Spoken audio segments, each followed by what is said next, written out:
Once upon a time, in a remote village, there was an old, abandoned house that people called the Cursed House. It was said that the house was inhabited by the spirit of a young woman named Sarah, who had been tried and burned for witchcraft during her lifetime. One dark night, a group of young people decided to go to this house and put an end to the rumors. With flashlights in their hands, they entered the house. The inside of the house was full of dust and darkness. The walls were covered with strange paintings, and the sound of the wind could be heard. As they walked forward, suddenly one of them, named Arash, noticed that there was an old mirror in a corner of the room. When he approached the mirror, he saw the face of a young woman staring at him. Arash quickly told his friends to look, but when they all turned to the mirror, no one was there.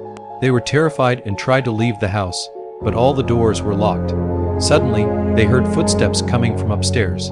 They decided to go up and investigate. When they reached the upstairs, they noticed that one of the rooms smelled strongly of burning. When they opened the door, they were confronted with a horrific scene. A woman was sitting in the corner of the room, crying. This woman was actually the spirit of Sarah. She told them that she was seeking revenge on those who had wronged her.